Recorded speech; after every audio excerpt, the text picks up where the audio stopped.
Sony has been dropping a lot of Spider-Man content this year in theaters. Madam Web came out back in February and I didn't see it. Don't think I ever will, to be honest, after what I heard about it. And then coming up at the end of the year, Craven is supposed to finally come out. But I think the one that has the most promise is the third Venom movie, Venom The Last Dance. I'm going to be talking about that today here on this review. No spoilers. This film is the third movie in the Venom trilogy, directed and written by Kelly Marcel and starring Tom Hardy, once again reprising his role as Eddie Brock, who has to deal with the symbiote. Together, they become Venom. And this time, they're on the run, not just from the military, but also from a deep, dark force of the past of the symbiotes. An evil enemy from far off in space who threatens to wipe out everything if they can get their hands on the symbiote that Eddie has bonded with. So the trailer for this movie looks so good, and I finally went to go see it, and I'm going to give you my thoughts right now. To be honest with you, I was a little bit disappointed. It's not that this movie is horrible by any means. It's just not a great movie, and I would put it equal, if not maybe a tiny bit below the previous movie, the Carnage film. Look, Tom Hardy does a great job playing Eddie Brock, being this sort of nervous guy dealing with, the sporadicism of the symbiote. But the issue with this movie is that, number one, a lot of the jokes that were made didn't really land. I mean, there wasn't a single big laugh in the movie theater from anybody, including me. And the previous films gave us that. I think my favorite of the trilogy is probably still going to be the original Venom, because I think that one captured everything right. Secondly, the pacing of the story. This movie's about 90% Tom Hardy, just his adventure, trying to get to New York. They end up in Vegas and they meet this family. And this part of the story was very, very weird. And it sort of felt like a Roland Emmerich movie, because this family reminds me of the family from Independence Day, with the guy who, claimed that he was abducted by aliens and he ends up sacrificing himself at the end. It's a family where the patriarch, the father, wants to find aliens and wants evidence of it, and the kids kind of go along with it. I thought that those scenes dragged on for way too long, and to be honest, I started to get bored. I don't really get bored in the movie theater that often, but this movie bored me in several instances. The continuation of the previous movies is respected, but the one thing that this movie was missing, that I was looking forward to, that I was really hoping would be in this movie, is heart. And they try to hammer it in at the very end with Eddie and the symbiote sort of reminiscing on all their adventures they had in the past two movies and this one. And I thought they tried, but it just did not connect with me. This needed a story that was emotionally powerful, like, for example, Guardians of the Galaxy Volume 3. That was the send-off of those characters, and James Gunn did a phenomenal job in building layers for Rocket and the other characters to come together and bond.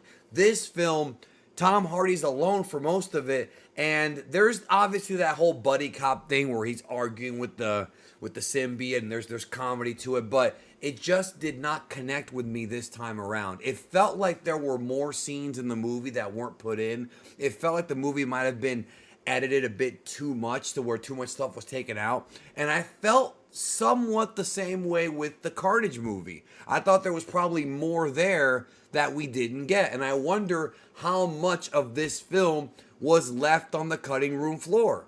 And what we kind of got was kind of, to be honest, a bit lame. Like, it felt like every other mediocre comic book movie. You've got the dude from the military who's trying to, take over the scientific lab. You've got the scientists that want to study the symbiote because they're so intrigued by it. And then at the end of the film, in the third act, there's a huge battle with multiple symbiotes. And while I did enjoy some of that stuff was fun to watch, it was also hard to watch because there was so much going on the screen, with the symbiotes being able to sort of, move their body, sort of like gum that can, extend, and very slimy type of texture. So when you're watching it, it really felt like those old Michael Bay Transformers movies where you see the Transformers fighting and there's way too much going on screen when they're transforming. And it's like there's too much for your eyes to keep up with, so you have to either pause or rewind to see the full picture, but you can't in a theater. So the last fight was kind of hard to watch, and I was looking forward to it, although there was good things about it. Like I said, the highlights of the movie are that Tom Hardy does try his best. He really does try, and the symbiote's funny, like once or twice, but nowhere near as much as he was in the first movie. I think the first Venom really captured, what this trilogy should have been. It really did. I think that movie had the perfect balance of comedy and action. There was obviously heart with that film because of Tom Hardy's relationships with the human characters. And in this movie, there's barely even that. There was a really awkward moment in this movie where there's like a dance sequence and it just goes on. And it reminded me of the Marvels when they had that dance sequence. And then, of course, it leads to a battle. But I'm sitting here and I'm like, man, like, can this movie move? Like, there's parts of it where it just slows down to a halt. They're trying to get to New York, and they're in Vegas for what seems like forever. Then they end up in Area 51. So the cool thing, though, is that this movie did introduce a new major villain that is rumored to be a villain for more than just this film, that he may come back for other Spider movies, like live-action Spider-Man movies, or even come into the MCU, played by Andy Serkis. So that's something to look forward to. He was in this film a little bit, but he wasn't sort of the main antagonist. The main antagonists were these like hunter monsters that were trying to go after the symbiote. So you don't even have like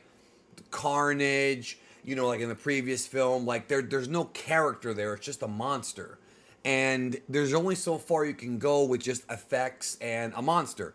And I thought that this it just wasn't that good of a movie, man. There was stuff to like, but I did not really like this movie. There were some parts, it was okay, and that's as far as it goes, okay. So the question, of course, is for you, should you go see this movie? Well, if you saw the first two and you liked them, you may like this one. However, prepare to be disappointed. If you're right now somebody who doesn't really want to go to the movie theater, you want to save up your money for, holidays are coming up, or you might have something going on in your life, some financial issues, I say wait for streaming.